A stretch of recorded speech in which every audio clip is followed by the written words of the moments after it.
तन का छूट जाना मृत्यु है और मन का छूट जाना मुक्ति है।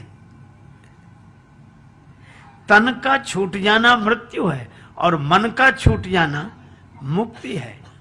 तो मन जहां लगता है वहां संग, संग शब्द बड़ा अच्छा है, संस्कृत में संग बोलते हैं आसक्ति को। इसीलिए श्रीमद् भगवद गीता में कहा संगात संजायते कामः कामात क्रोधो भी जायते। तो संग कहते हैं आसक्ति को।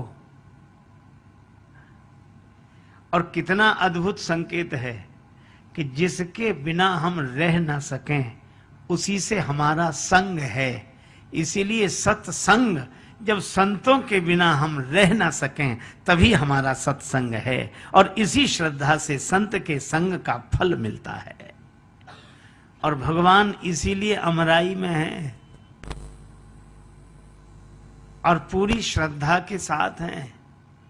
इसीलिए पूरे जनकपुर में बसंत ऋतु, वाटिका तक में जनु बसंत ऋतु रही लुभाई।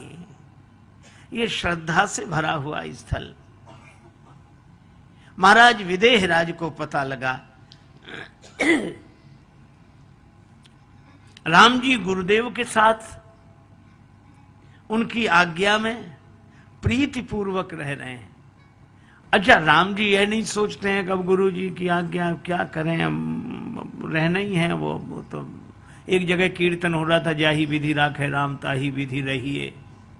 तो एक दूसरे सज्जन बड़े उदास सुर में बोले, रहिए क्या, रहना ही पड़ेगा और कर भी क्या सकते हैं, रहना ही पड़ेगा।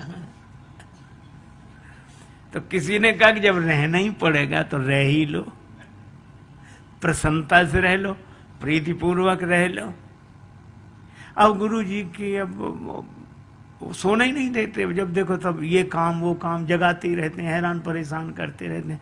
लेकिन अब गुरु जी अब क्या बताएं, रहना ही है। ऐसे नहीं, जब ये लगे कि यह हमारा सौभाग्य है कि गुरु जी आज्ञा देकर हमें सेवा का अवसर दे रहे हैं, हम गुरु जी की आज्ञा का पालन कर रहे हैं। गुरु जी बार बार कहते हैं, बार बार मुनि आज्ञा दीन्ही रघुवर जाए सैन तब कीन्ही। बार बार यह है, राम जी इसी भाव से रह रहे हैं और मानो उपदेश दे रहे हैं कि गुरुदेव के संग रहने का यही नियम है, यही मर्यादा है। और इस मर्यादा से जो रहेंगे उन्हें गुरुदेव के संग का फल अवश्य प्राप्त होगा। जनक जी को पता लगा, विश्वामित्र जी आए,